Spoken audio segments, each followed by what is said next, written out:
दादरमध्ये झालेल्या एका अपघातानं दादर प्लाझाजवळ बेस्ट बसने धडक दिली। यामध्ये अत्यंत भीषण अपघात झाला। बसवरील चालकाचं नियंत्रण सुटल्याने हा अपघात घडल्याची माहिती समोर येते।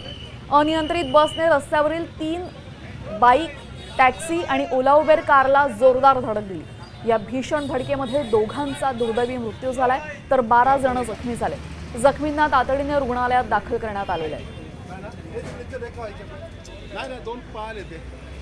आपल्यासोबत आमचे प्रतिनिधी गिरीश कांबळे घटनास्थळावरून जोडले गेलेले आहेत। अत्यंत भीषण अपघात दादरमध्ये घडलेला आहे। गिरीश, सध्या परिस्थिती काय आहे?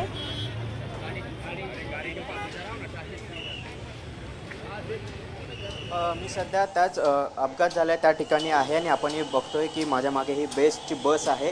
त्याची भीषण अपघात या ठिकाणी जो झाला आहे सकाळी 9:15च्या सुमारास झाल्याची माहिती आहे आणि आपण ही बसची अवस्था आपण पाहू शकता। ही त्यावरून हा अपघात किती भीषण आहे याची ज्या अपघाताची दाहकता किती होती हे आपल्याला समजून येईल। सकाळी या ठिकाणी बाजूला जो गिरगाव डेपो आहे त्या ठिकाणी ही बेस्ट बस लागलेली होती आणि ड्रायव्हर त्या ठिकाणी गाडी चालू करायला आल्यानंतर त्यांचा जो नियंत्रण आहे ते सुटलं आणि त्यानंतर ती धडक देत टॅक्सी याशिवाय बाईक आहेत आणि ओला उबेर कार आहे त्या गाड्यांना धडक देत ही इथे येऊन या जो आपल्याला जो JCB दिसतोय या पोकलेन दिसतोय त्याला येऊन धडकलेली आहे। खरं तर या टिळक ब्रिजचं काम सध्या सुरू आहे आणि या ठिकाणी हे बॅरिकेड्स देखील लावण्यात आलेले होते आणि त्याला जाऊन ही बस धडकलेली आहे आणि यामध्ये 4 जणांना सध्या सायन रुग्णालयात दाखल करण्यात आलेलं आहे। त्यांच्यावर उपचार सुरू आहेत आणि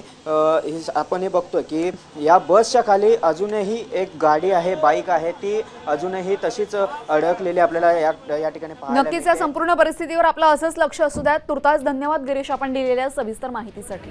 कारण पाहिलं दादरमध्ये अपघातामध्ये दोघांचा मृत्यू झालेला आहे।